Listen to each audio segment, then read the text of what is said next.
Ladies and gentlemen, welcome to the show. You know who it is, World of Wrestling, here today to discuss about AEW Dynamite May 4th, 2022 review. There is one complaint I do have about Dynamite here tonight. They had an undisputed unification Ring of Honor Women's Championship match. And I have stated my feelings on some of the things that AEW has been doing with the women's division. They have not been giving them enough airtime on Dynamite. Tonight kind of proved that. I don't think they deserve to only have 10 minutes with this being a main event. Come on, guys. We all know we've seen main events on Dynamite go at least 15 to 20 minutes.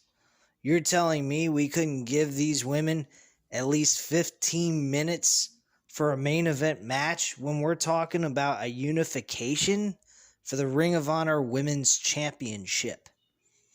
Deonna Purrazzo is actually a very decent women's wrestler. Mercedes Martinez, there's no need to even explain how she is. She's a fucking monster in the ring. She wrestles like a guy and she's a chick. And the sad part is that these two women, probably given enough time, people could have gotten really invested in this match. But unfortunately, all we had was a lousy, I'd have to say maybe, if we were lucky, had like 8 minutes worth of time to watch these women wrestle, while 2 minutes of it was spent with them inside of a little small box on our TV screen. I mean, that's a little unfair, to be perfectly honest with you. I'm not saying Tony Khan is a terrible booker by any means. I mean, if I was to say that, boy, am I really fucked up.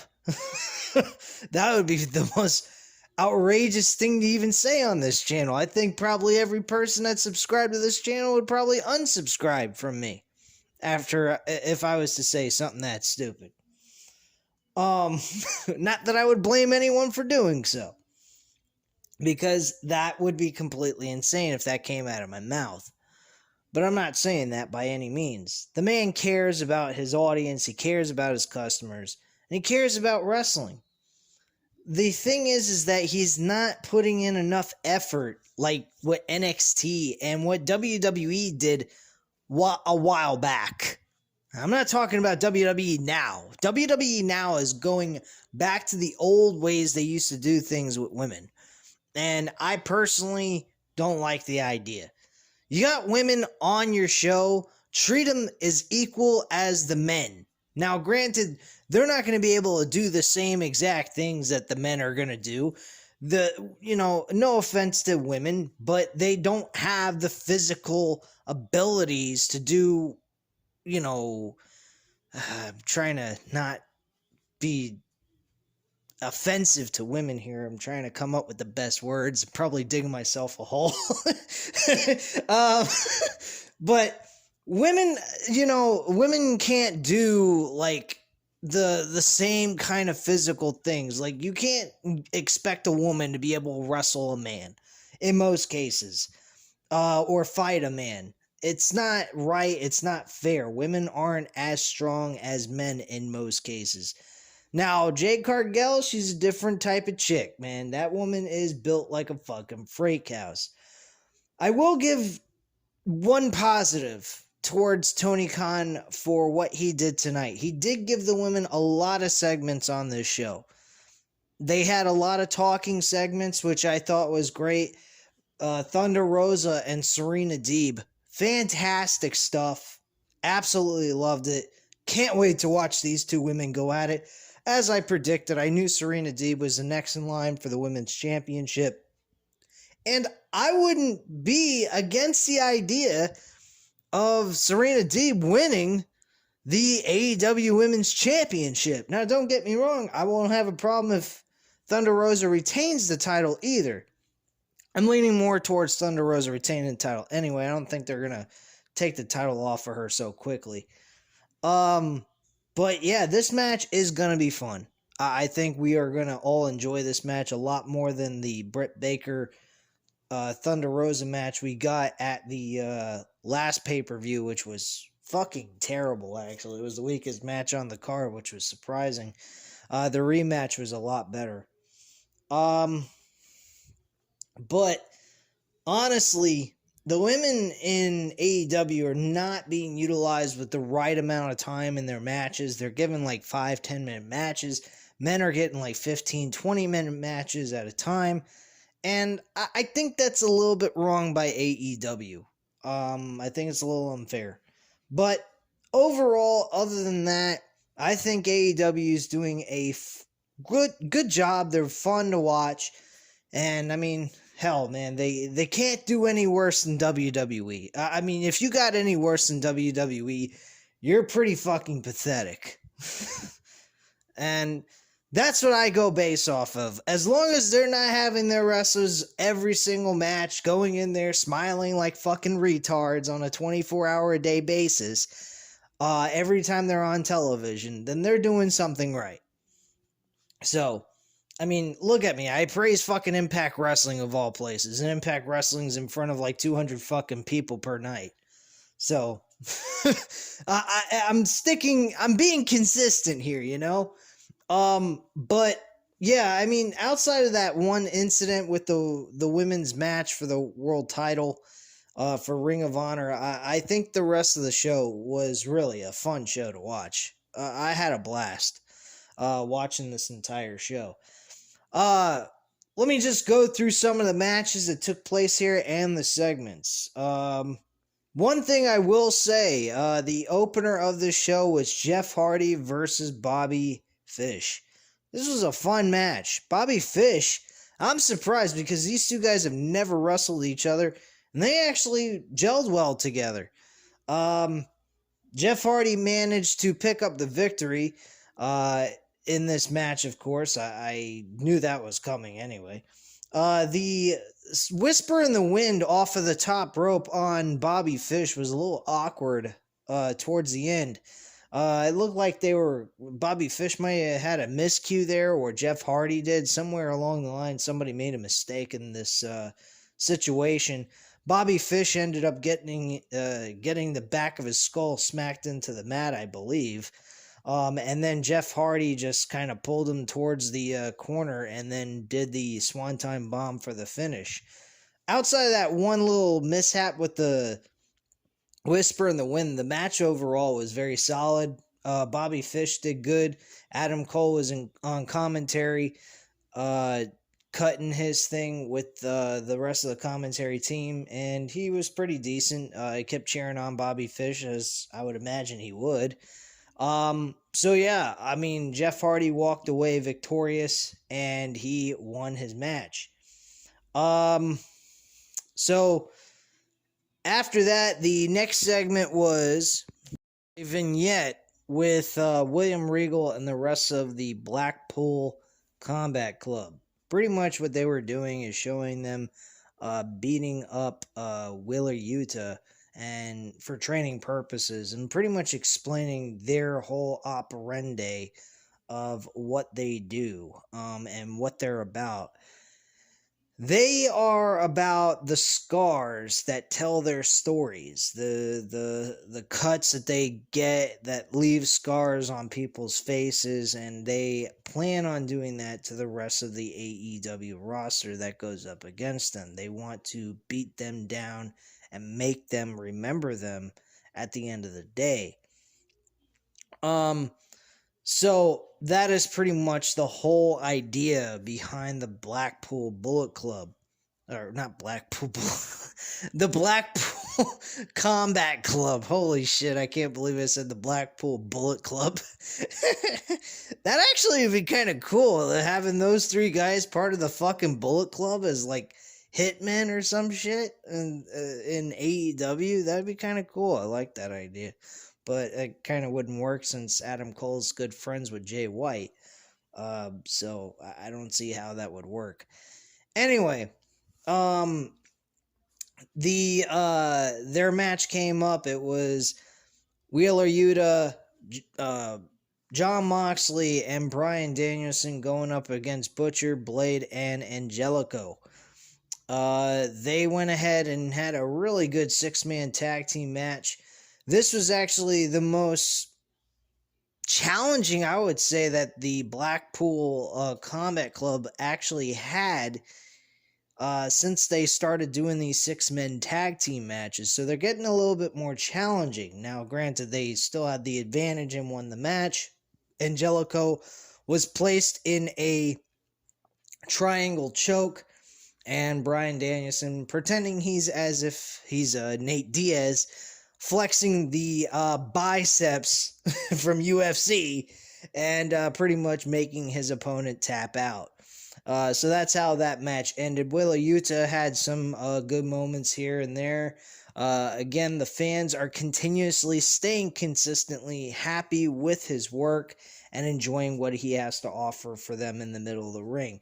And as of course, John Moxley doing what he always does, kicking ass, taking names, and looking as good as he possibly can, and is the modern day version of Stone Cold Steve Austin. The only problem is he doesn't do the DTA, don't trust anybody, and he isn't a loner. So that's the only thing that John Moxley is different from from the Stone Cold Steve Austin from the Attitude Era.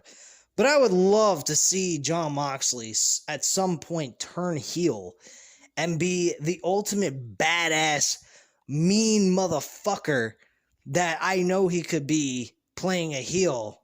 And yet, probably, even if he did that, the fans would still love him regardless. But I'd love to see him be like Stone Cold Steve Austin, like a downright sour, fucking mean son of a bitch. Don't want nobody around him and just wants to rip everybody's fucking head off. That I would love to see. But yeah, that's how that match ended. We then had fucking Will Hobbs and Ricky Starks, talking backstage with Tony Schiavone, and they want a shot at the tag team titles.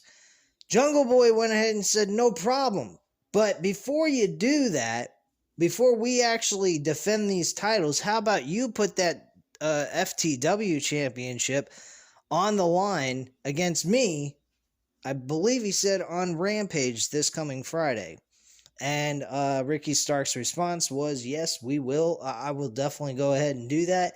And I will beat your ass and retain this championship. And that's why I'm the FTW champion.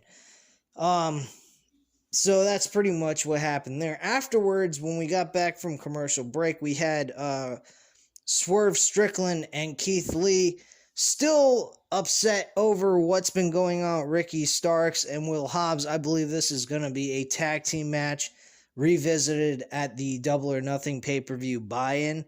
That's what I think is going to happen with that, which I would be totally fine with that idea. I think they deserve to be placed somewhere on this show, whether it's on the pre-show or on the main card. But I'd probably put it on the pre-show. It hasn't had enough development being built into it for it to be placed on the main card. So that's just my viewpoint on that. If they put it on the main card, I would be totally fine with that as well. But I think they deserve to be on a Sunday night show and have somewhere on the show to do their thing. So that's pretty much what I feel on that.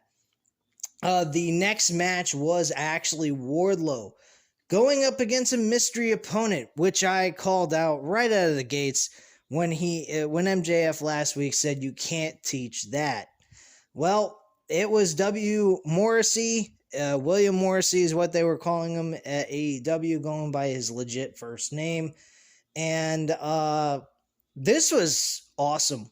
I loved seeing W. Morrissey in a AEW ring in front of a large crowd again, like he was in WWE. He looked 10 times better than what he did in WWE. He was entertaining as fuck in this match. Him and Wardlow did well together. I enjoyed this match. Two bulls going at it. doing old school wrestling that people haven't seen in such a long fucking time. And I'll tell you what, this match was a fucking blast to watch.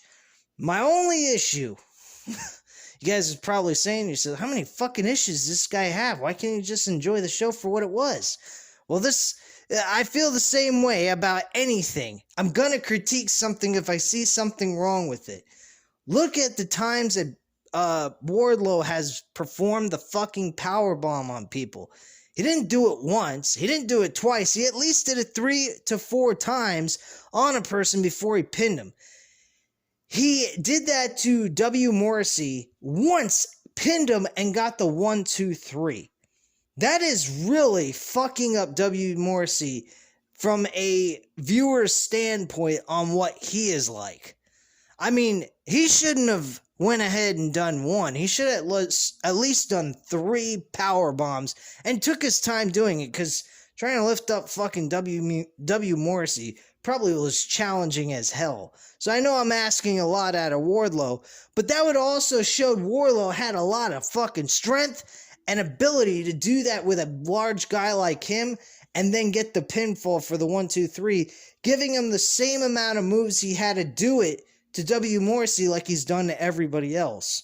So it wouldn't have hurt Morrissey so much. I think that kind of hurt Morrissey because all he had to do was deliver 1 powerbomb and that's it. He couldn't kick out of that. Everybody else, had to be dumped on their backs like 3, 4 times. Fucking CM Punk was dumped on his back 9 times and he managed to fucking just do a roll-up pinfall, which was fucking ridiculous. But my point being is that I think they kind of messed up there. It didn't make Wardlow look bad, but Morrissey kind of suffered from this. I didn't particularly understand where the consistency is here, where Morrissey suffers 1 powerbomb and loses, but everybody else is suffering like 3 and 4 powerbombs and then they lose. So that's just my mindset on that. I mean, if you guys disagree with me, hey, fine. I mean, if you guys don't care about Morrissey, I know he's not a AEW employee at this point in time, but I could imagine maybe somewhere down the line that might happen. I mean, people might remember that. Who knows? But maybe not. Who knows? I don't know. But I just kind of want to see some consistency, at least if you're doing the move 3 and 4 times in one match. Do it with everybody, not just some people, and some people you just do it once with. That's all I'm saying. So once the match was over, we had Wardlow grab the microphone.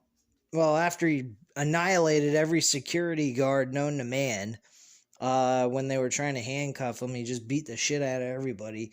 He sent about 20 more people, and they got destroyed by Wardlow, which was impressive. The fucking crowd ate it up. They were loud as shit.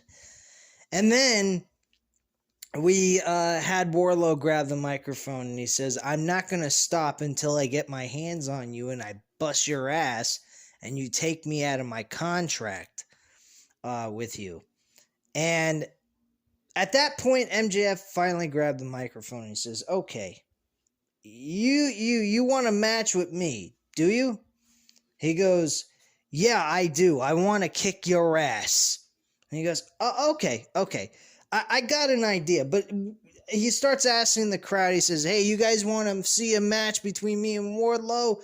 Fans went ape stick. They want to see it. I want to see it, but I don't want to see it on fucking Dynamite. I want to see it on pay-per-view.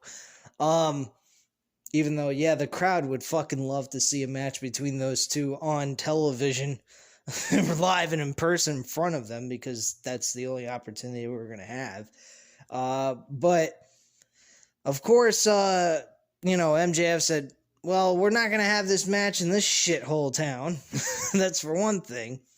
Then he goes ahead and he says, all right, Wardlow, you want out of your contract, you want a match with me. I'm cool with that. How about this? How about we go ahead and we do a contract signing next week, not in this crap hole town, but next week in Long Island, New York, the greatest place on earth. Of course, he'd say that's where he's from. So he says, we'll do a contract signing, But Wardlow, there's going to be some stipulations that I'm going to request in that contract, and you will see what those stipulations are next week. So, next week we got a contract signing between Wardlow and MJF. So that should be pretty entertaining. The next thing that took place on this show was Ruby Soho, Jamie Hayter, Brett Baker, and Tony Storm were backstage cutting a promo. Pretty much nothing really all that great occurred during this. Pretty self-explanatory stuff, typical things that are usually said by Brett Baker. Ruby Soho telling Brett Baker to tell her to shut her damn mouth already. She's tired of hearing her talk. Jamie Hayter saying that she's going to kick Tony Storm's ass. And Tony Storm just kind of stood there quietly, not really saying much of anything.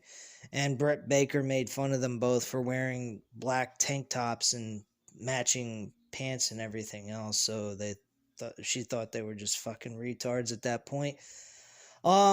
And Ruby Soho asked them both to just get the fuck out of the camera picture, and she says, nope, I ain't going nowhere, we're staying right here. And there was some sort of agreement that there would be no physicality between these four women until Friday on Rampage, where they're going to have a tag team match.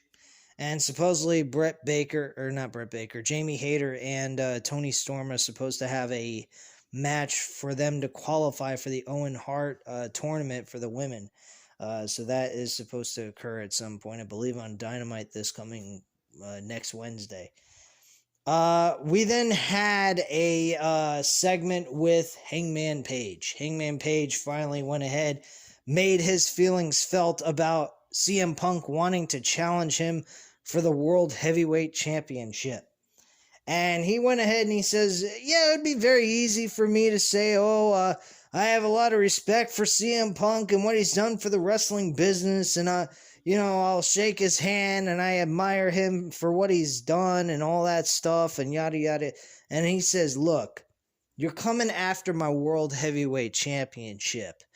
What I'm going to do at Double or Nothing is I'm going to destroy you.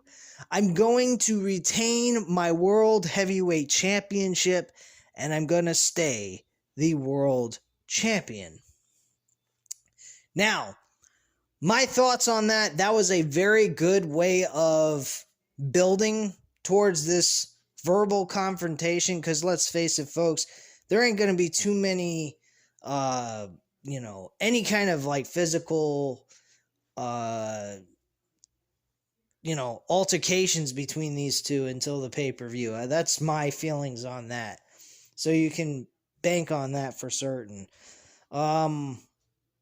I think that had a lot to do with why this build for the World Championship hasn't been as exactly as good as I thought it would be. I think it had a lot to do with Adam Cole trying to challenge for the championship in the middle of the build towards the pay-per-view. That kind of made it fall a little bit short, and it's kind of like second fiddle to other things like Wardlow and MJF. I think Wardlow and MJF has been telling the best story out of everybody so far in this build into Double or Nothing, but the World Championship comes before everybody else. I mean, that is the main event. That's what everyone comes to see these shows for, is for the World Heavyweight title. So, that is the main focal point, is CM Punk and Hangman Page. They still have plenty of weeks left to make up for the loss of time that they were unable to build this storyline. Next week, we are going to be able to see these two in the middle of the ring together, probably cutting another promo face to face. So this should be really entertaining as fuck to see. But for the starting point of this build between these two, I think Hangman Page did it justice. I think he did a good job here. And I think he will be able to add on more aggression in his promo with CM Punk. And then him being able to talk back and forth with CM Punk will be very exciting. And pretty much what they're going to be doing for the next 2 to 3 more weeks that we have left of this build towards Double or Nothing is is that we're going to have basically mini little press conferences where these guys are going to talk a lot of shit to each other, getting us hyped up for these two to really go at it for the pay-per-view. That's really what they really ought to do. I mean, personally, that's what they do in boxing. That's what they do in MMA. They do all that kind of stuff. They do press conferences to get people excited and looking forward to the fights that are coming up for those events. If you even pay attention to those press conferences, which I would if I had the fucking time to do so. But unfortunately, I don't. But yeah, those are really important when it comes to hyping up a fight. Now, in wrestling, there's a lot of other things you can do to help hype up a match between two guys. They could screw each other over in each other's matches, backstab one another, fuck each other over, attack each other outside the ring in the back and shit like that, cause an injury to make the match even more intriguing of seeing the champion or the challenger behind the eight ball and kind of being the underdog in the situation. So it gives a lot of more excitement, I guess you could say, depending on who you're rooting for to win the match. There's a possibility, guys, that we might see Hangman Page turn heel because of the fact that the way Hangman Page cut his promo tonight, he didn't seem too nice. He didn't seem like a face in this promo. But granted, this is for the World Heavyweight Championship. He has a lot to go up against. I mean, CM Punk is a well-established and well-experienced performer. He has done a lot in this business, and Hangman Page is definitely an underdog in this match. So for him, he's got to work his fucking tail off and possibly get an advantage over CM Punk in the match. Now, I don't think that's going to happen. I think CM Punk is going to win the World Heavyweight Championship, ultimately leading to CM Punk losing it later on this year to MJF. That's what I believe this whole thing is leading up to at the end of this year. I think he's going to lose it at Full Gear or Winter is Coming in December to MJF. That's what I think is going to happen. What else? We also had Jericho and Santana go at it one-on-one. Jericho ends up winning the match with a little bit of fuckery at the end of the match, thanks to his group from JAS, and I think it was one of the members from 2.0, the tag team, one of the tag team partners from 2.0 hit Santana from the back with Floyd, the baseball bat, and then Jericho just oh wait, no, I'm wrong. I apologize. No, he low-blowed Santana, and then Jericho, with the referee not looking at what's happening in the middle of the ring because he's being distracted, Jericho connects with the Judas effect and gets the 1, 2, 3, and that's how the match ends and closes out their segment. This match was alright. It wasn't exactly the best match I've seen from Jericho nor Santana. I don't know. Maybe he just doesn't gel well one-on-one with Jericho. I'm not sure. But this match was just average at best. I didn't particularly care for this match too much. So that's pretty much all I have to say on that. So the next segment on the show was actually the Gun Club meeting up with the Acclaim backstage, and they went ahead and gave them presents. I don't know, must be early Christmas time for them, and we're in the month of May, but hey, you know. But anyway, the Acclaim go ahead and they open up their gifts, and they see pairs of scissors in each box. And they go, oh my gosh, you guys got a gift to our hearts. And they go ahead and they open up the scissors and the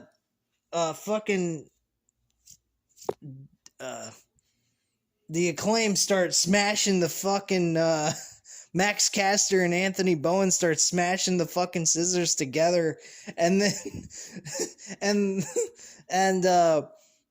and Colton Gunn, I think is his name, looked at his dad and he said, Papa went ahead and said, yeah, it's okay, we team with you guys. And Billy Gunn, man, this guy's crazy. He's in his fucking 50s, man, almost 60s. And he goes ahead and he says, put it there, and he sticks out like scissor finger, like he takes his two fingers, his index and middle finger, and he says, scissor me, man. And they start doing that and fucking goofing off backstage.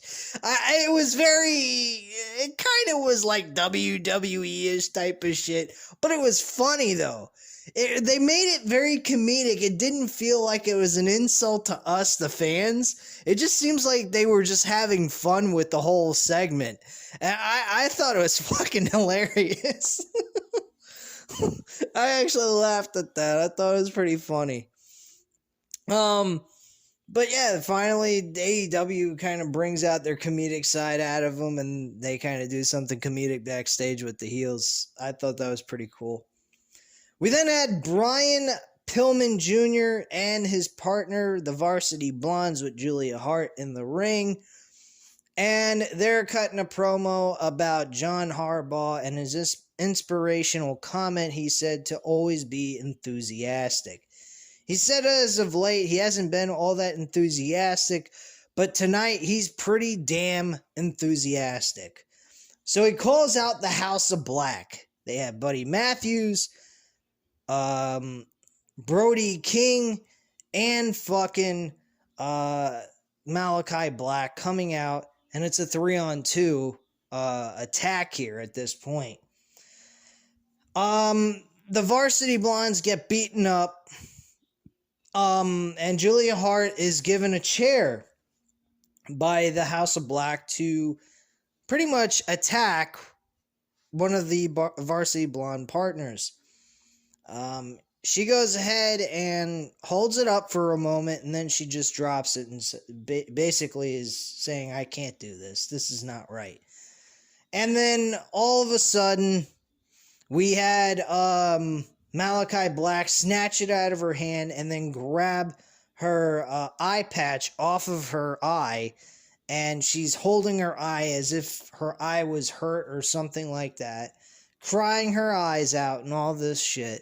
And then the Death Triangle, Pac, Rey Fenix, and Pentagon Jr. show up to make the save and do their heroism type of moment in this match. So that's during this segment. That's pretty much what happened there. Nothing really special happened. I think we're eventually going to see Julia Hart turn on the Varsity Blondes. I think Brian Pillman Jr. needs to go solo. I think he needs to tap into his old man's mentality. He sounds a lot like his father, and I think he could deliver just as good as his old man did, if not better, and possibly, and I mean with this promo tonight, I really feel that he could make it on his own as a mid-card or even possibly a future world champion later on in life. This guy has got it when it came to a promo tonight. I really enjoyed what he had to offer here. He also had a good promo with MJF a while back, I think in late of 2021. I think it was around October or November. And him and MJF had a really good promo. It was in the middle of his hometown in Cincinnati, Ohio. And they had a great match on top of it, even though despite he lost. But still, it was a good match and a good promo by both of these guys. And I think Brian Pillman Jr. is wasting away in the tag team division. He don't need to be there. His tag team partner, I don't even know his damn name. That's pretty fucking sad coming from a guy who reviews this shit. But I'm not really caring about his partner. I don't even care about Julia Hart. Julia Hart, really, she could play the female villain with the House of Black at this point. They might as well should have just turned her tonight and got it over with, because it's inevitable. She's already getting the the gray, like, painting on a fucking forehead like Malachi Black has. So why not just go all the way with it and have her turn heel and get her to do something more entertaining than what the fuck she's been doing, which ain't been much of anything. So that's just my feelings on that. And Brian Pillman, he needs to be like his old man. A raving lunatic, man. I mean, seriously. I kind of feel bad that he's not part of the Owen Hart tournament. I think he would have made a good splash into this tournament, actually, out of honor of Owen Hart. And since Brian Pillman was very close to the Hart family and everything. So I thought that would have been kind of cool. Since he was on here tonight anyway. Being utilized in an actual storyline. But, hey, it is what it is, I guess. Anyway, moving on, we had Rey Fenix and Dante Martin. Folks, I've said this countless time and time over again, guys. I've said this many times. Fucking Dante Martin is the freaking shit. I was actually hoping Dante Martin was going to win this match. Personally, I wouldn't have had a problem with them having a tie in this fucking match. I think either one of them deserved to be in this freaking damn tournament. This match was the best fucking match on the entire show tonight. This was excellent. These two guys fucking killed it, man. They remind me of days back in the WCW with Cruiserweight Wrestling, man. This is fucking awesome as shit. These guys were cheering. The fans were cheering Fight Forever. I mean, this match was off the fucking chain, man. Entertaining as shit. A lot of fun. Rey Fenix wins the match, though, unfortunately, and gets the 1-2-3. So that's how the match ended. We then had a segment with Jade Cargill with the baddies. Red Velvet made her announcement that she's in the tournament. She won a match to earn her right into the tournament anyway. And planning on possibly becoming a future champion as well by winning that tournament. And Kira Hogan, is looking to earn her right for a championship gold at some point down the line as well. And they are looking to, all three of them, become champions of some kind within this group. Mark Sterling, I believe is his name, the so-called lawyer / manager for Jade Cargill. This guy really needs to fucking go. He doesn't need to be a voice piece for fucking Jade Cargill. She cuts good promos on her own. She don't need anyone to talk for her ass. She knows how to cut a promo. So there you go on that. Then we had Thunder Rosa.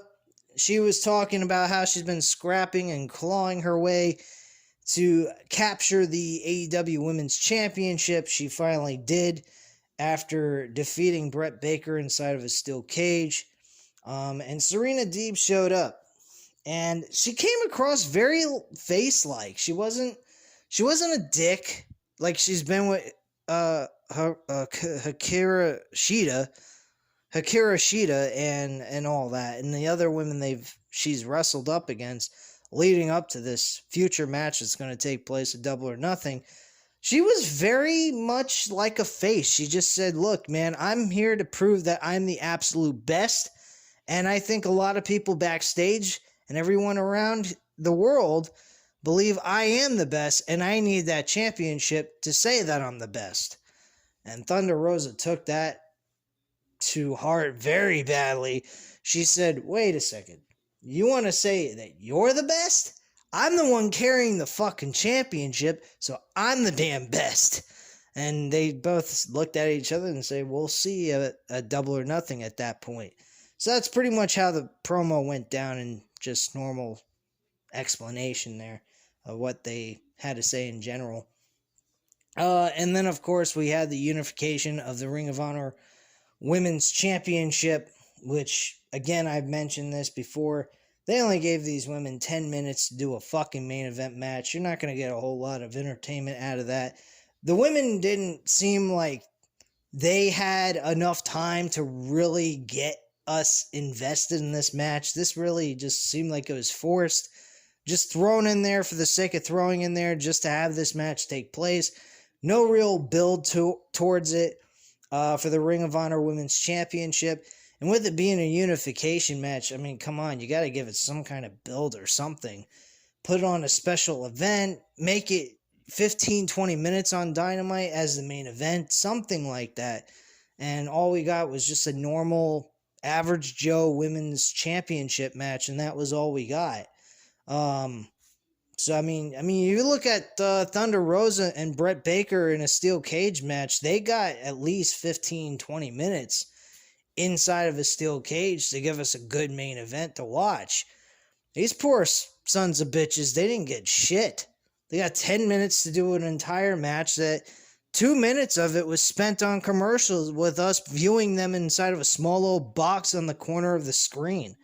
I mean, that's not a good way to watch a fucking match. You can't hear nothing. You don't hear the crowd. The crowd's part of the show that makes it entertaining.